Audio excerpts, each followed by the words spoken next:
Hello, this is Rafał Jaki, and I have with myself Damien Monnier. Hello, Damo. Hello. And we are from CD Projekt Red, and we would like to introduce you to Gwent.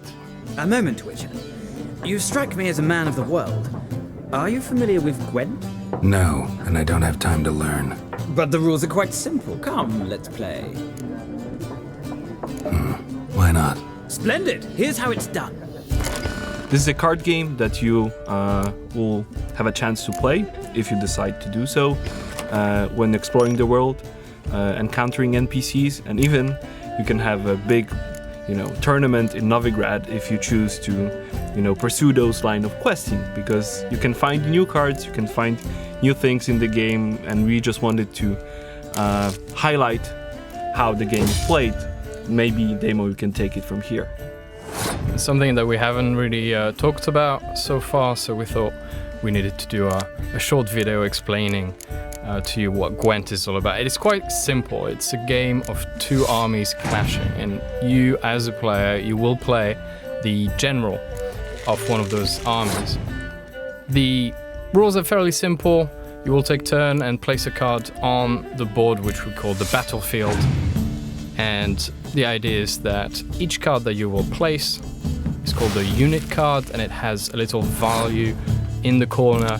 That value will add up, and the player with the highest value will basically win a battle. Now, the trick is that you only get 10 cards at the beginning of the game, and it's the best of 3 round that will win the whole battle. You will not be getting additional cards during the game. There are some exceptions, we might mention them later on, but the idea is that you have 10 cards and you must win 2 games with it, 2 matches. And basically when you place those cards, you can place them on 3 different areas, as we call them. So the first area is just melee range, as we call it, so close combat. Then we have ranged, which is archers and those kind of things, bowmen. And then we will have the siege weapon. The siege weapon. And the siege weapon obviously is ballistas, trebuchets, and those kind of catapults. Yeah, catapults, weaponry. And this simulates the battlefield as we envision it in a very simplistic way, to highlight the way the Gwent is actually played. Yeah, there's the strong theme there we wanted to keep, as well as have some cool mechanics. We wanted it to really make sense. So you have some special cards as well, which are weather cards, and these weather cards will affect all the units on the whole row. Your units as well as the enemy's units. And even those we tried to keep with the theme, so close combat will be affected by frost. If you play frost, all of the units on the close combat row will see their values rendered to 1. Then we have fog. Fog is for long range, so the archers, they can't see because of the fog, so they're not as powerful. And then the last one, which is rain. Rain sort of affects the wood and the ropes of all the siege weapons and will render them a little weaker. Now, there are a lot of special cards. We're not going to show them all to you because we want you to have fun, go in the world and find them yourselves. Now, what we're going to do is show you a video that I recorded earlier on. Actually, I was playing a game of Gwent, as I often do, and I wanted to test out a new deck. We have 4 factions in Gwent. We have Northern Realms, we have Nilfgaard, Scoia'tael, and Monsters, and I was working on improving my monster deck. Alright, so here you can see that I had my initial 10 cards. I'm just going to pause here. Basically, what you can do at the beginning is redraw up to 2 cards. You don't have to, but in this case I really wanted to, because you can see I have 2 Commander's Horn, and what that will do, that card will double the value of all the cards on 1 row. Now, having 2 is pretty good, but I also have the ability, if you look at the bottom left corner, you see the leader. My leader's ability, the one that I picked for this particular match, will give me the same as a Commander's Horn for the close combat unit. So I didn't need 2 of them, so I decided to just get rid. I also had to look at this lovely looking lady here. She's really, really very cool. I love Abraxa when she's all out in the open. All out, as you would. Now, you can see the little icon there on the left, and that's very, very typical of the monster deck. It's called muster, and basically what that will do is that when you place one of those cards on the battlefield, so in this case a vampire card, it will call other vampire cards either in your deck or in your hand. So, for me, having 2 of those in my hand is actually quite bad, because when I place one, I will lose the other one that's also in my hand. So I will be down to 8 cards after only 1 round. So I decided to get rid of that one as well and hopefully not get another vampire. Now I wanted to take a closer look at this card because it's one of my favorites. It's a dragon, and this card is really hard to find as well. When you will place it on the battlefield, it will kill the strongest unit card of your enemy, assuming that the total value on that specific row is higher than 10. Does that make sense, Lefo? Yep, it does. Now, I know this guy has that card because I've played against him earlier on and I actually lost because of it, so I will try and be careful this time. So the Nilfgaard faction started with a spy card, and the spy card is really cool because you basically give the points to the opponent, but you get 2 new cards instead. Now, I told you earlier on that the enemy had that same dragon card, so I didn't want to put too many points straight away on the board because I knew he was going to burn me, so instead I played some ghouls. And Demo also used the ghoul ability that he talked about earlier, which means that 1 ghoul will attract others from his deck. So the total right now is 14 versus 0, because he was only playing spies at this point. Now, I wasn't too sure what to play at that point, but I decided to, instead of playing a unit card, I played a horn, so it doubled everything on there. Another spy for Nilfgaard. So at that point, the eye is really just trying to get as many cards as possible. I'm already on 46. I feel pretty safe. I choose to pass. And from this point, you cannot place another card.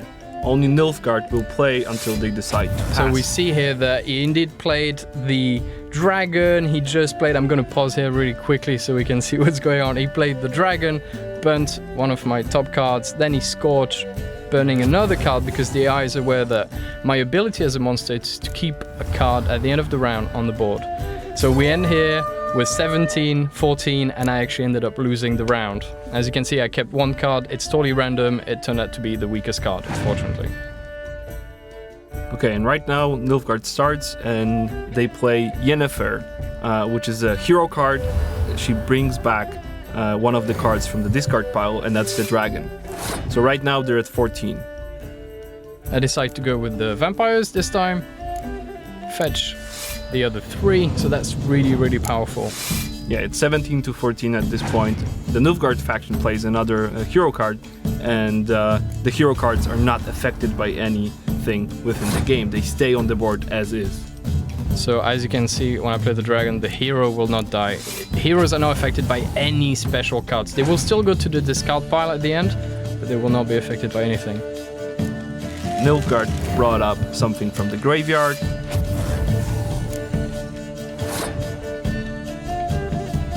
So at this point there was 3 burns. I was quite upset about it. I still had 6 cards, so I decided to just play it safe and play a hero card. And the Draug is a hero card, which is indicated on the left corner. They have the special ornament shiny. There. Yeah. Right now it's with 35 versus 27, and it's Damien's. My good friend Siri, because at that point my technique was just to try not get burnt, and obviously I had to win the last round. The AI just decided to horn its bottom card.